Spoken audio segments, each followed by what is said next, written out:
ॐ श्री गणेशाय नमः। अथ श्री स्कंदमाता स्तोत्र। सिंहासनगता नित्यं पद्माश्रितकरद्वया शुभदास्तु सदा देवी स्कंदमाता यशस्विनी। वन्दे वाञ्छितकामार्थे चन्द्रार्धकृतशेखरां सिंहारूढा चतुर्भुजा स्कन्दमाता यशस्विनी। धवलवर्णा विशुद्धचक्रस्थिता पञ्चमदुर्गा त्रिनेत्राम् अभयपद्मयुग्मकरां दक्षिण ऊरुपुत्रधरां भजेम। पटाम्बरपरिधानां मृदुहास्या नानालङ्कारभूषितां मञ्जीरहारकेयूरा किङ्किणीरत्नकुण्डलधारिणीं प्रफुल्लवदनां पल्लवाधरां कान्तकपोलां पीनपयोधरां कमनीयां लावण्यां चारुत्रिवलीं नितम्बनीं नमामि स्कन्दमातरं स्कन्धधारिणीं समग्रतत्त्वसागराम् अपारपारगहरां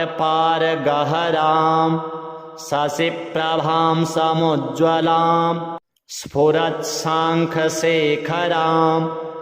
ललाटरत्नभास्करां जगत्प्रदीप्तभास्करां महेन्द्रकश्यपार्चितां सनत्कुमारसंस्तुतां सुरासुरेन्द्रवन्दितां यथार्थनिर्मलाद्भुताम् अतर्क्यरुचिरुविजां विकारदोषवर्जितां मुमुक्षुर्भिर्विचिन्तितां विशेषतत्त्वमुचितां नानालङ्कारभूषितां मृगेन्द्रवाहनाग्रतां सुशुद्धतत्त्वतोषणां त्रिवेदमार्भाषणां सुधार्मिककोपकारिणीं सुरेन्द्रवैरिघातिनीं शुभां सुपुष्पमालिनीं सुवर्णकल्पसाखिनीं तमोन्धकारयामिनीं शिवस्वभावकामिनीं सहस्रसूर्यराजिकां धनञ्जयोग्रकारिकां सुशुद्धकालकन्दलां सुभृङ्गकृन्दमञ्जुलां प्रजायिनीं प्रजावतीं नमामि मातरं सतीं स्वकर्मधारणे गतिं हरिं प्रयच्छ पार्वतीम् अनन्तशक्तिकान्तिदां यशोऽथ भुक्तिमुक्तिदां पुनः पुनर्जगद्धितां नमाम्यहं सुरार्चितां। जयेश्वरी त्रिलोचने प्रसीद देवी पाहि माम्। ऐं बीजालिका देवी पद्मयुग्मधरा परा हृदयं पातु सा देवी कार्तिकेययुता सती। श्रीं ह्रीं हूं ऐं देवी पूर्वस्यां पातु सर्वदा सर्वाङ्गं मे सदा पातु स्कन्दमाता पुत्रप्रदा। वाणवाणामृते हुं फट् बीजसमन्विता उत्तरस्यां तथाग्रे च वारुणे नैऋतेवतु इन्द्राणी भैरवी चैव असिताङ्गी च संहारिणी सर्वदा पातु मां देवी चान्यान्यासु हि दिक्षु वै श्रीस्कन्दमाता देव्यार्पणमस्तु। सिंहासनगता नित्यं पद्माश्रितकरद्वया शुभदास्तु सदा देवी स्कन्दमाता यशस्विनी वन्दे वाञ्छितकामार्थे चन्द्रार्धकृतशेखरां सिंहारूढा चतुर्भुजा स्कन्दमाता यशस्विनी धवलवर्णा विशुद्धचक्रस्थिता पञ्चमदुर्गा त्रिनेत्राम् अभयपद्मयुग्मकरां दक्षिण ऊरुपुत्रधरां भजेम पटाम्बरपरिधानां मृदुहास्या नानालङ्कारभूषितां मञ्जीरहारकेयूरा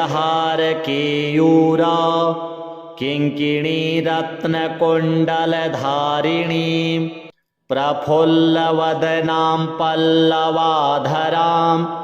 कान्तकपोलां पीन्पयोधरां कमनीयां लावण्यां चारुत्रिवलीं नितम्बनीं नमामि स्कन्दमातरं स्कन्धधारिणीं समग्रतत्त्वसागराम् अपारपारगहरां शशिप्रभां समुज्ज्वलां स्फुरत्साङ्खशेखरां ललाटरत्नभास्करां जगत्प्रदीप्तभास्करां महेन्द्रकश्यपार्चितां सनत्कुमारसंस्तुतां सुरासुरेन्द्रवन्दितां यथार्थनिर्मलाद्भुताम् अतर्क्यरुचिरुविजां विकारदोषवर्जितां मुमुक्षुर्भिर्विचिन्तितां विशेषतत्त्वमुचितां नानालङ्कारभूषितां मृगेन्द्रवाहनाग्रतां सुशुद्धतत्त्वतोषणां त्रिवेदमार्भाषणां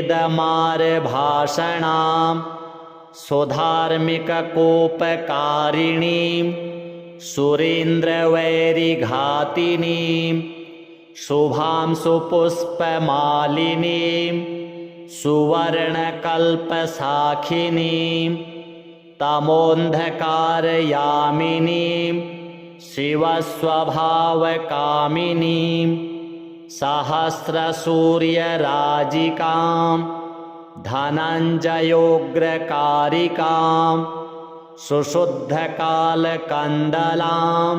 सुभृङ्गकृन्दमञ्जुलां प्रजायिनीं प्रजावतीं नमामि मातरं सतीं स्वकर्मधारणे गतिं हरिं प्रयच्छ पार्वतीम् अनन्तशक्तिकान्तिदां यशोऽथ भुक्तिमुक्तिदां पुनः पुनर्जगद्धितां नमाम्यहं सुरार्चितां जयेश्वरी त्रिलोचने प्रसीद देवी पाहि माम् ऐं बीजालिका देवी पद्मयुग्मधरा परा हृदयं पातु सा देवी कार्तिकेययुता सती श्रीं ह्रीं हूं ऐं देवी पूर्वस्यां पातु सर्वदा सर्वाङ्गं मे सदा पातु स्कन्दमाता पुत्रप्रदा वाणवाणामृते हुं फट् बीजसमन्विता उत्तरस्यां तथाग्रे च वारुणे नैऋते वतु इन्द्राणी भैरवी चैव असिताङ्गी च संहारिणी सर्वदा पातु मां देवी चान्यान्यासु हि दिक्षु वै। श्रीस्कन्दमाता देव्यार्पणमस्तु। सिंहासनगता नित्यं पद्माश्रितकरद्वया शुभदास्तु सदा देवी स्कन्दमाता यशस्विनी। वन्दे वाञ्छितकामार्थे चन्द्रार्धकृतशेखरां सिंहारूढा चतुर्भुजा स्कन्दमाता यशस्विनी। धवलवर्णा विशुद्धचक्रस्थिता पञ्चमदुर्गात्रिनेत्राम् अभयपद्मयुग्मकरां दक्षिण ऊरुपुत्रधरां भजेम। पटाम्बरपरिधानां मृदुहास्या नानालङ्कारभूषितां मञ्जीरहारकेयूरा किङ्किणीरत्नकुण्डलधारिणीं प्रफुल्लवदनां पल्लवाधरां कान्तकपोलां पीन्पयोधरां कमनीयां लावण्यां चारुत्रिवलीं नितम्बनीं नमामि स्कन्दमातरं स्कन्धधारिणीं समग्रतत्त्वसागराम् अपारपारगहरां शशिप्रभां समुज्ज्वलां स्फुरत्साङ्खशेखरां ललाटरत्नभास्करां जगत्प्रदीप्तभास्करां महेन्द्रकश्यपार्चितां सनत्कुमारसंस्तुतां सुरासुरेन्द्रवन्दितां यथार्थनिर्मलाद्भुताम् अतर्क्यरुचिरुविजां विकारदोषवर्जितां मुमुक्षुर्भिर्विचिन्तितां विशेषतत्त्वमुचितां नानालङ्कारभूषितां मृगेन्द्रवाहनाग्रतां सुशुद्धतत्त्वतोषणां त्रिवेदमार्भाषणां सुधार्मिककोपकारिणीं सुरेन्द्रवैरिघातिनीं शुभां सुपुष्पमालिनीं सुवर्णकल्पसाखिनीं तमोन्धकारयामिनीं शिवस्वभावकामिनीं सहस्रसूर्यराजिकां धनञ्जयोग्रकारिकां सुशुद्धकालकन्दलां सुभृङ्गकृन्दमञ्जुलां प्रजायिनीं प्रजावतीं नमामि मातरं सतीं स्वकर्मधारणे गतिं हरिं प्रयच्छ पार्वतीम् अनन्तशक्तिकान्तिदां यशोऽथ भुक्तिमुक्तिदां पुनः पुनर्जगद्धितां नमाम्यहं सुरार्चितां जयेश्वरी त्रिलोचने प्रसीद देवी पाहि माम् ऐं बीजालिका देवी पद्मयुग्मधरा परा हृदयं पातु सा देवी कार्तिकेययुता सती श्रीं ह्रीं हूं ऐं देवी पूर्वस्यां पातु सर्वदा सर्वाङ्गं मे सदा पातु स्कन्दमाता पुत्रप्रदा वाणवाणामृते हुं फट् बीजसमन्विता उत्तरस्यां तथाग्रे च वारुणे नैऋतेवतु इन्द्राणी भैरवी चैव असिताङ्गी च संहारिणी सर्वदा पातु मां देवी चान्यान्यासु हि दिक्षु वै श्रीस्कन्दमाता देव्यार्पणमस्तु। सिंहासनगता नित्यं पद्माश्रितकरद्वया शुभदास्तु सदा देवी स्कन्दमाता यशस्विनी वन्दे वाञ्छितकामार्थे चन्द्रार्धकृतशेखरां सिंहारूढा चतुर्भुजा स्कन्दमाता यशस्विनी धवलवर्णा विशुद्धचक्रस्थिता पञ्चमदुर्गात्रिनेत्राम् अभयपद्मयुग्मकरां दक्षिण ऊरुपुत्रधरां भजेम पटाम्बरपरिधानां मृदुहास्या नानालङ्कारभूषितां मञ्जीरहारकेयूरा किङ्किणीरत्नकुण्डलधारिणीं प्रफुल्लवदनां पल्लवाधरां कान्तकपोलां पीन्पयोधरां कमनीयां लावण्यां चारुत्रिवलीं नितम्बनीं नमामि स्कन्दमातरं स्कन्धधारिणीं समग्रतत्त्वसागराम् अपारपारगहरां शशिप्रभां समुज्ज्वलां स्फुरत्साङ्खशेखरां ललाटरत्नभास्करां जगत्प्रदीप्तभास्करां महेन्द्रकश्यपार्चितां सनत्कुमारसंस्तुतां सुरासुरेन्द्रवन्दितां यथार्थनिर्मलाद्भुताम् अतर्क्यरुचिरुविजां विकारदोषवर्जितां मुमुक्षुर्भिर्विचिन्तितां विशेषतत्त्वमुचितां नानालङ्कारभूषितां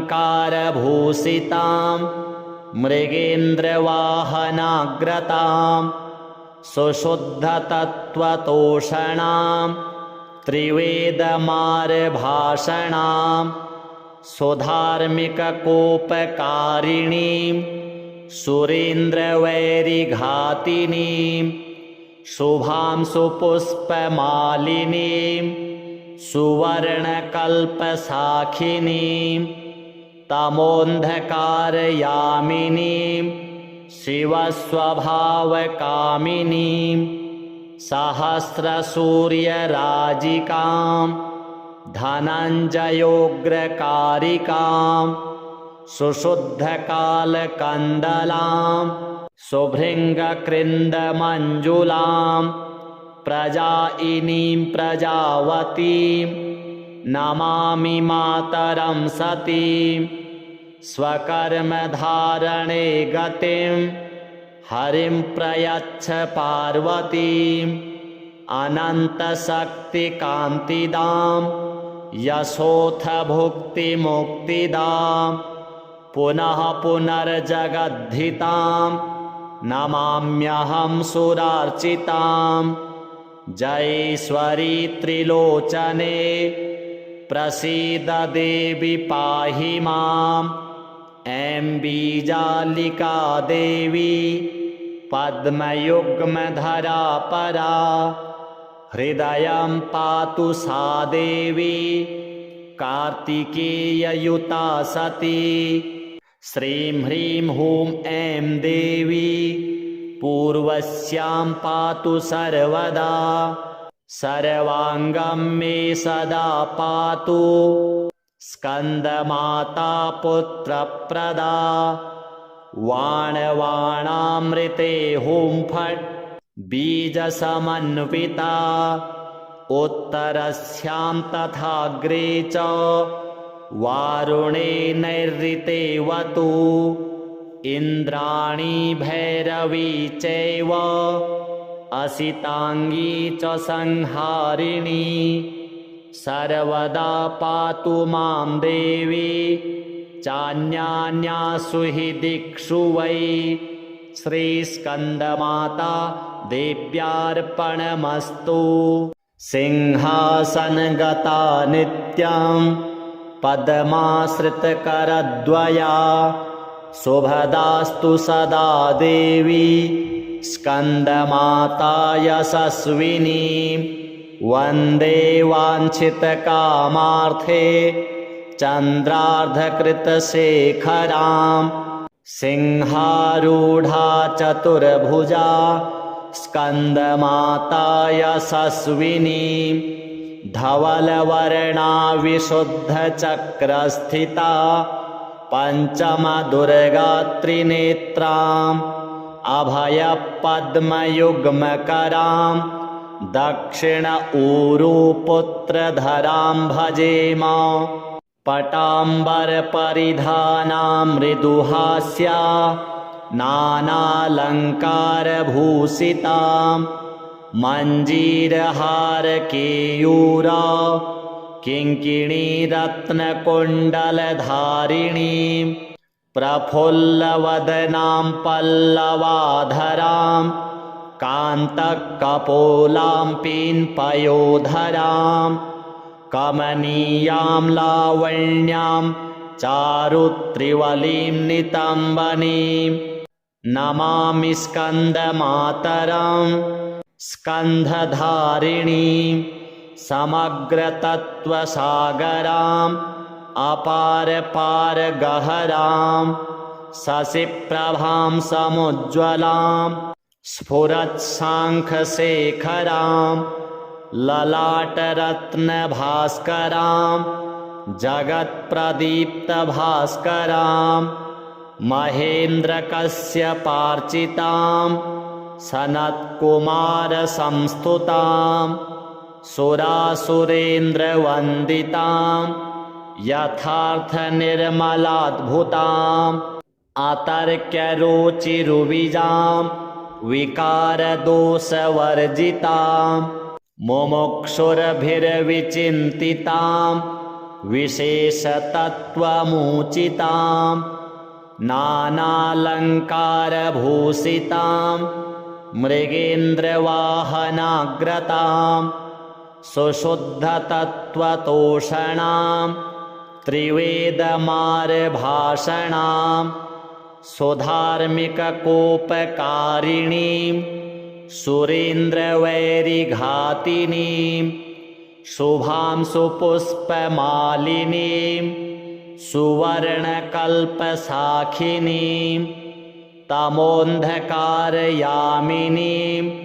शिवस्वभावकामिनीं सहस्रसूर्यराजिकां धनञ्जयोग्रकारिकां सुशुद्धकालकन्दलां सुभृङ्गकृन्दमञ्जुलां प्रजायिनीं प्रजावतीं नमामि मातरं सतीं स्वकर्मधारणे गतिं हरिं प्रयच्छ पार्वतीम् अनन्तशक्तिकान्तिदां यशोऽथ भुक्तिमुक्तिदां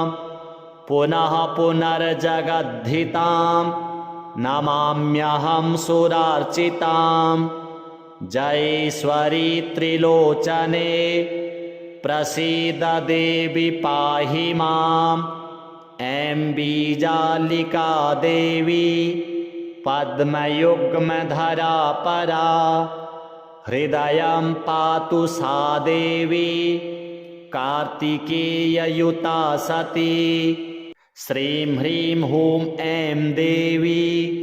पूर्वस्यां पातु सर्वदा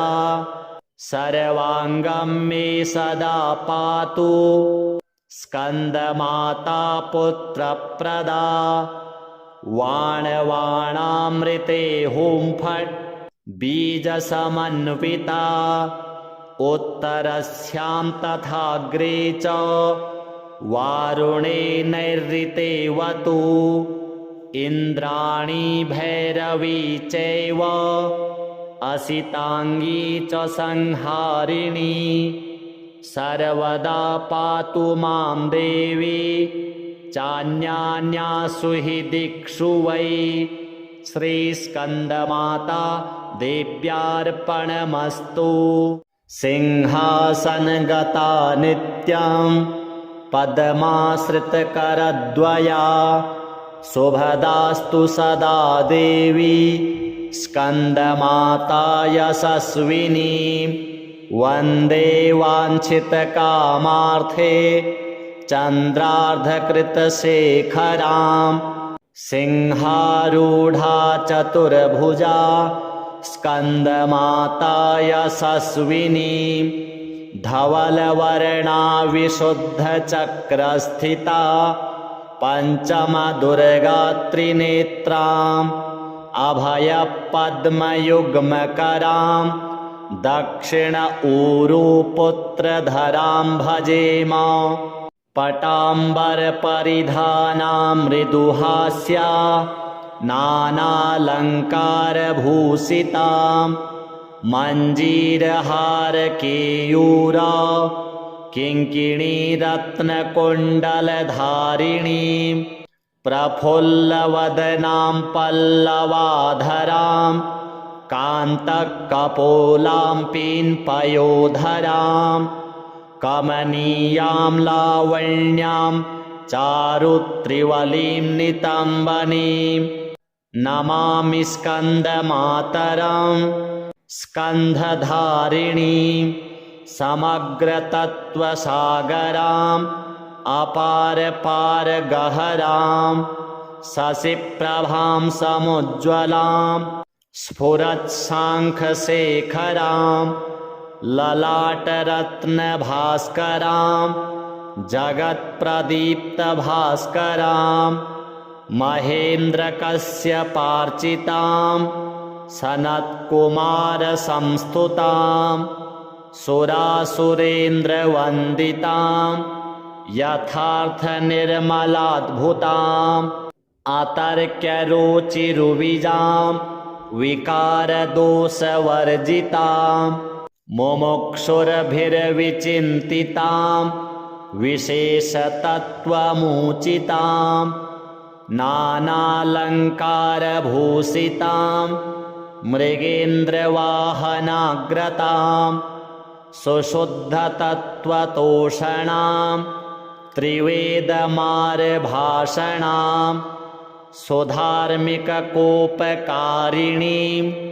सुरेन्द्रवैरिघातिनीं शुभां सुपुष्पमालिनीं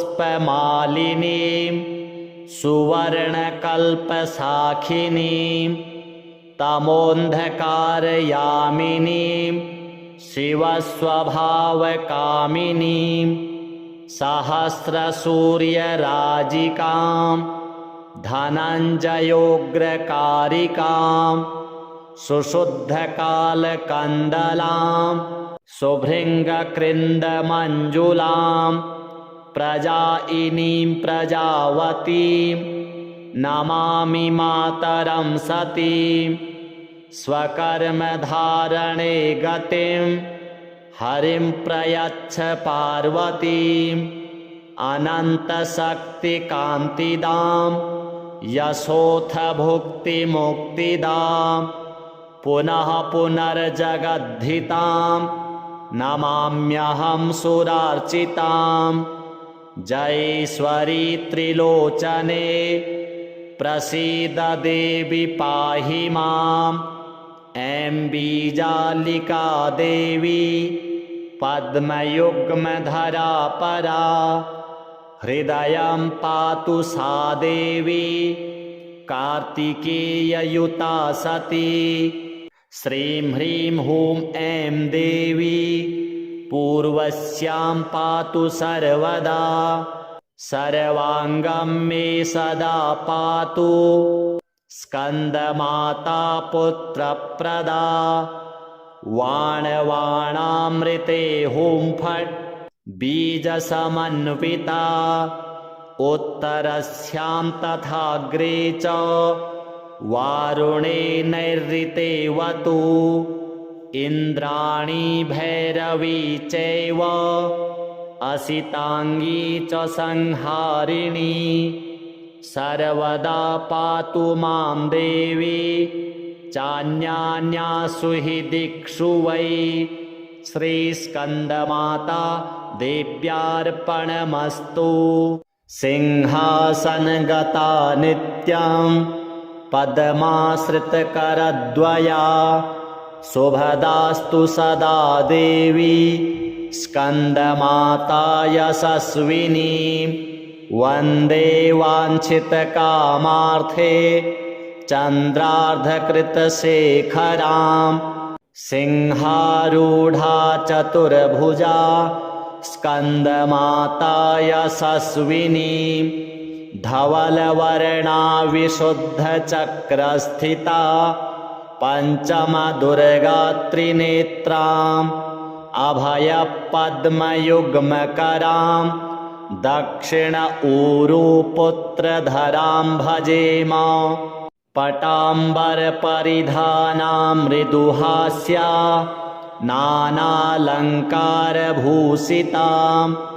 मञ्जीरहारकेयूरा किङ्किणीरत्नकुण्डलधारिणीं प्रफुल्लवदनां पल्लवाधरां कान्तकपोलां पीन्पयोधरां कमनीयां लावण्यां चारुत्रिवलीं नितम्बनीं नमामि स्कन्दमातरं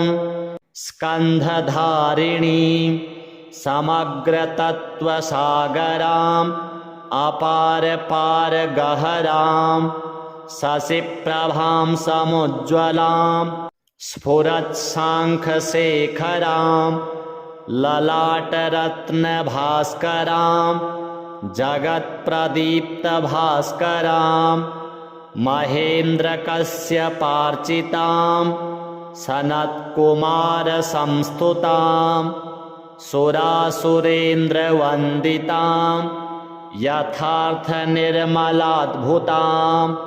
अतर्क्यरुचिरुविजां विकारदोषवर्जितां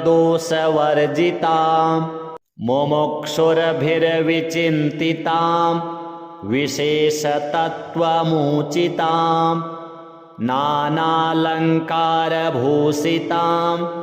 मृगेन्द्रवाहनाग्रतां सुशुद्धतत्त्वतोषणां त्रिवेदमार्भाषणां सुधार्मिककोपकारिणीं सुरेन्द्रवैरिघातिनीं शुभां सुपुष्पमालिनीं सुवर्णकल्पसाखिनीं तमोन्धकारयामिनीं शिवस्वभावकामिनीं सहस्रसूर्यराजिकां धनञ्जयोग्रकारिकां सुशुद्धकालकन्दलां सुभृङ्गकृन्दमञ्जुलां प्रजायिनीं प्रजावतीं नमामि मातरं सतीं स्वकर्मधारणे गतिं हरिं प्रयच्छ पार्वतीम् अनन्तशक्तिकान्तिदां यशोऽथ भुक्तिमुक्तिदां पुनः पुनर्जगद्धितां नमाम्यहं सुरार्चितां जयेश्वरी त्रिलोचने प्रसीद देवी पाहि माम् ऐं बीजालिका देवी पद्मयुग्मधरा परा हृदयं पातु सा देवी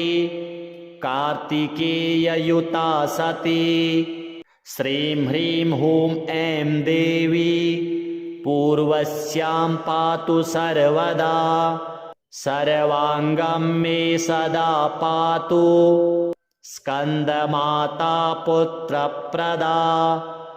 वाणवाणामृते हुं फट् बीजसमन्विता उत्तरस्यां तथाग्रे च वारुणे नैऋतेवतु इन्द्राणी भैरवी चैव असिताङ्गी च संहारिणी सर्वदा पातु मां देवी चान्यान्यासु हि दिक्षु वै श्रीस्कन्दमाता देव्यार्पणमस्तु। सिंहासनगता नित्यं पद्माश्रितकरद्वया शुभदास्तु सदा देवी स्कन्दमाता यशस्विनी वन्दे वाञ्छितकामार्थे चन्द्रार्धकृतशेखरां सिंहारूढा चतुर्भुजा स्कन्दमाता यशस्विनी धवलवर्णा विशुद्धचक्रस्थिता पञ्चमदुर्गा त्रिनेत्राम् अभयपद्मयुग्मकरां दक्षिण ऊरुपुत्रधरां भजेम पटाम्बरपरिधानां मृदुहास्या नानालङ्कारभूषितां मञ्जीरहारकेयूरा किङ्किणीरत्नकुण्डलधारिणीं प्रफुल्लवदनां पल्लवाधरां कान्तकपोलां पीन्पयोधरां कमनीयां लावण्यां चारुत्रिवलीं नितम्बनीं नमामि स्कन्दमातरं स्कन्धधारिणीं समग्रतत्त्वसागराम् अपारपारगहरां शशिप्रभां समुज्ज्वलां स्फुरत्साङ्खशेखरां ललाटरत्नभास्करां जगत्प्रदीप्तभास्करां महेन्द्रकश्यपार्चितां सनत्कुमारसंस्तुतां सुरासुरेन्द्रवन्दितां यथार्थनिर्मलाद्भुताम् अतर्क्यरुचिरुविजां विकारदोषवर्जितां मुमुक्षुर्भिर्विचिन्तितां विशेषतत्त्वमुचितां नानालङ्कारभूषितां मृगेन्द्रवाहनाग्रतां सुशुद्धतत्त्वतोषणां त्रिवेदमार्भाषणां सुधार्मिककोपकारिणीं सुरेन्द्रवैरिघातिनीं शुभां सुपुष्पमालिनीं सुवर्णकल्पसाखिनीं तमोन्धकारयामिनीं शिवस्वभावकामिनीं सहस्रसूर्यराजिकां धनञ्जयोग्रकारिकां सुशुद्धकालकन्दलां सुभृङ्गकृन्दमञ्जुलां प्रजायिनीं प्रजावतीं नमामि मातरं सतीं स्वकर्मधारणे गतिं हरिं प्रयच्छ पार्वतीम् अनन्तशक्तिकान्तिदां यशोऽथ भुक्तिमुक्तिदां पुनः पुनर्जगद्धितां नमाम्यहं सुरार्चितां जयेश्वरी त्रिलोचने प्रसीद देवी पाहि माम् ऐं बीजालिका देवी पद्मयुग्मधरा परा हृदयं पातु सा देवी कार्तिकेययुता सती श्रीं ह्रीं हूं ऐं देवी पूर्वस्यां पातु सर्वदा सर्वाङ्गं मे सदा पातु स्कन्दमाता पुत्रप्रदा वाणवाणामृते हुं फट् बीजसमन्विता उत्तरस्यां तथाग्रे च वारुणे नैऋतेवतु इन्द्राणी भैरवी चैव असिताङ्गी च संहारिणी सर्वदा पातु मां देवी चान्यान्यासु हि दिक्षु वै श्रीस्कन्दमाता देव्यार्पणमस्तु।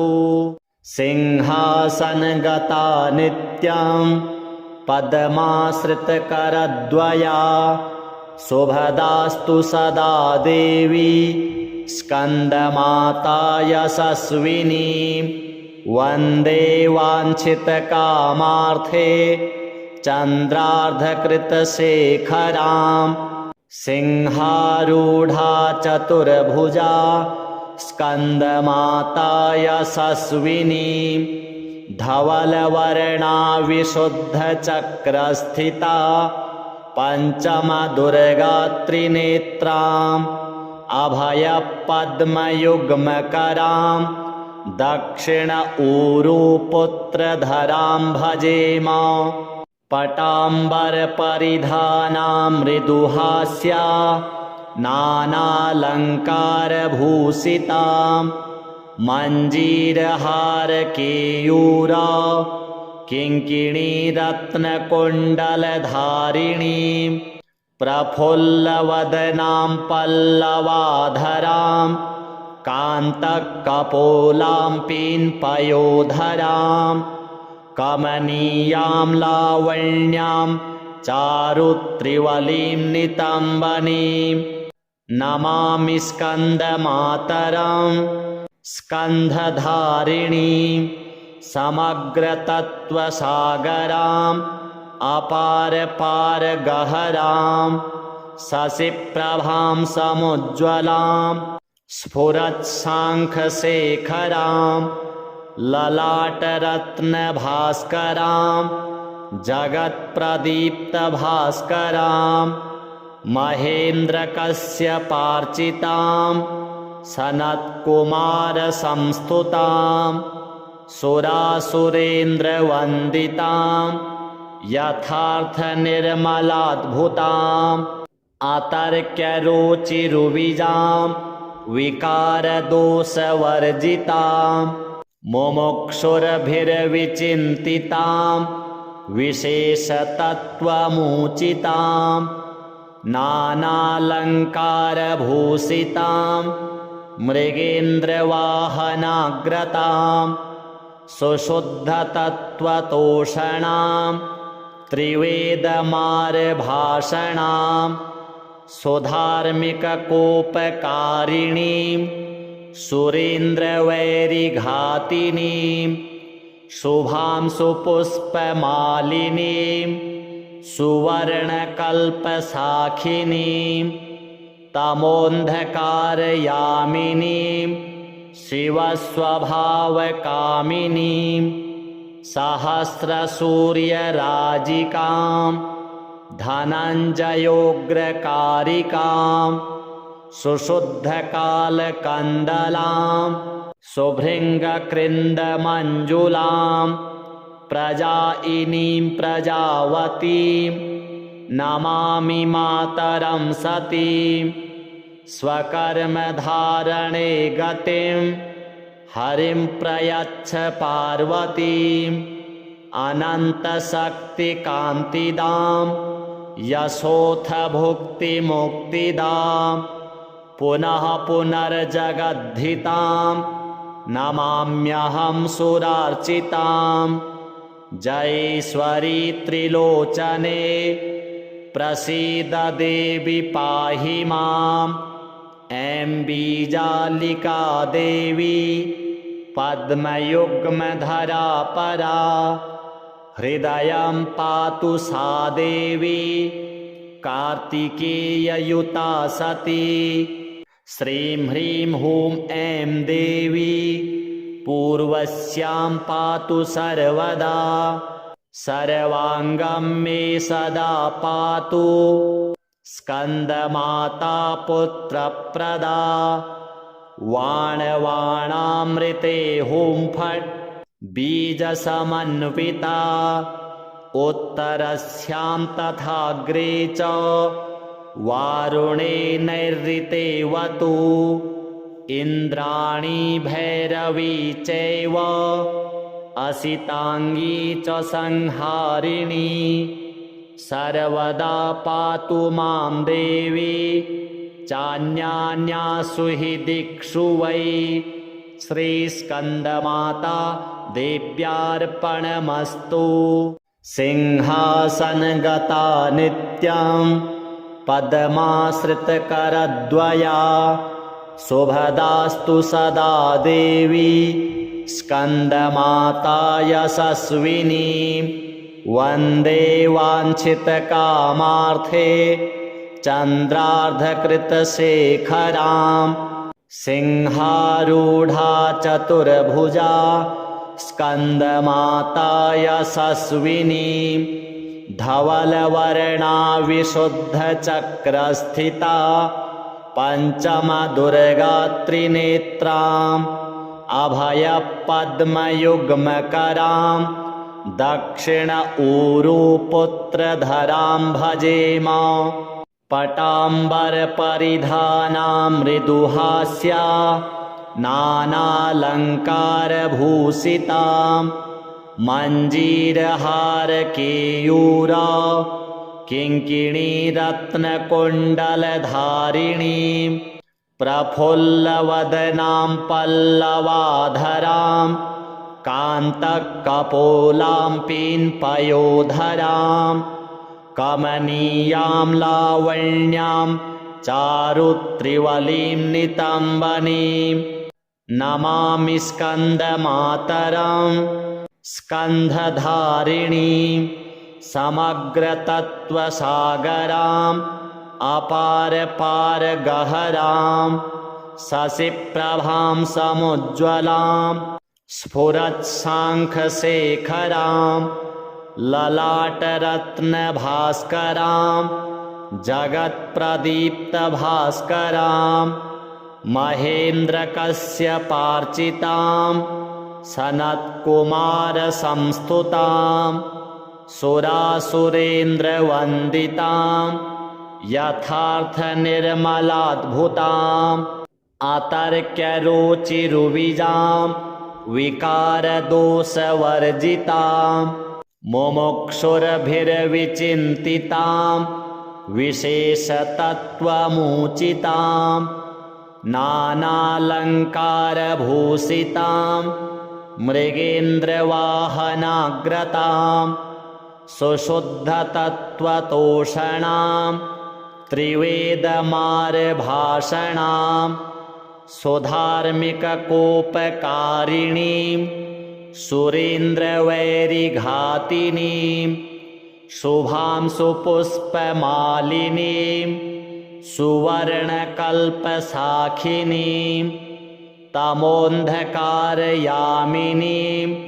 शिवस्वभावकामिनीं सहस्रसूर्यराजिकां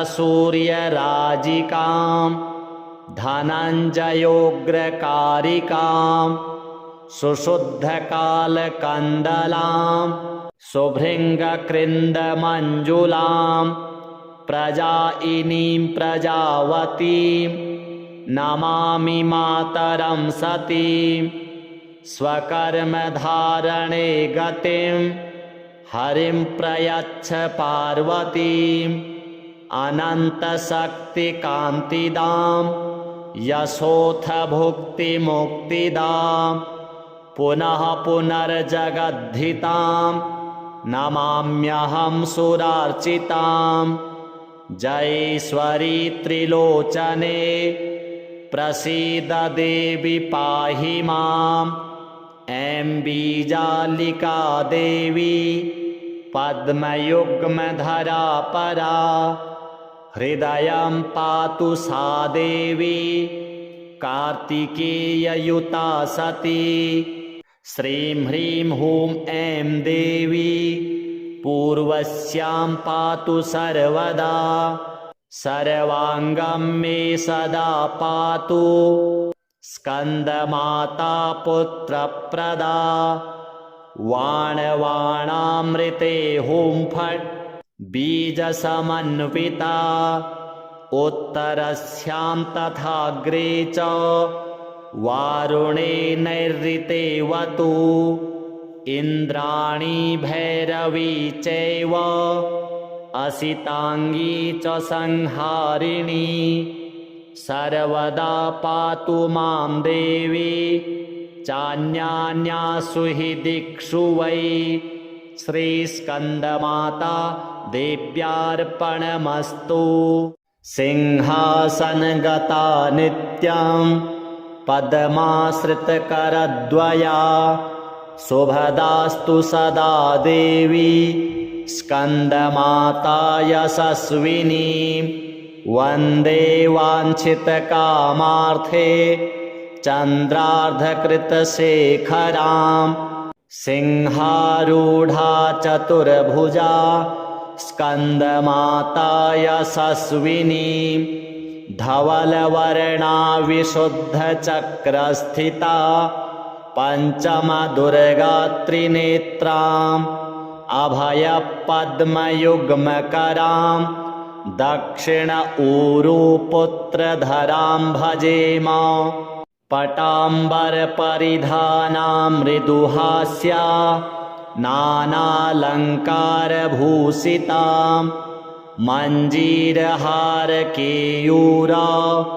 किङ्किणीरत्नकुण्डलधारिणीं प्रफुल्लवदनां पल्लवाधरां कान्तकपोलां पीन्पयोधरां कमनीयां लावण्यां चारुत्रिवलीं नितम्बनीं नमामि स्कन्दमातरं स्कन्धधारिणीं समग्रतत्त्वसागराम् अपारपारगहरां शशिप्रभां समुज्ज्वलां स्फुरत्साङ्खशेखरां ललाटरत्नभास्करां जगत्प्रदीप्तभास्करां महेन्द्रकश्यपार्चितां सनत्कुमारसंस्तुतां सुरासुरेन्द्रवन्दितां यथार्थनिर्मलाद्भुताम् अतर्क्यरुचिरुविजां विकारदोषवर्जितां मुमुक्षुर्भिर्विचिन्तितां विशेषतत्त्वमुचितां नानालङ्कारभूषितां मृगेन्द्रवाहनाग्रतां सुशुद्धतत्त्वतोषणां त्रिवेदमार्भाषणां सुधार्मिककोपकारिणीं सुरेन्द्रवैरिघातिनीं शुभां सुपुष्पमालिनीं सुवर्णकल्पसाखिनीं तमोन्धकारयामिनीं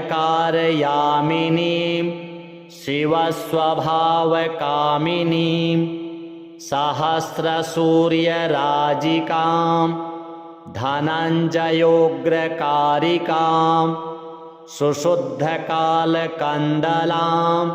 सुभृङ्गकृन्दमञ्जुलां प्रजायिनीं प्रजावतीं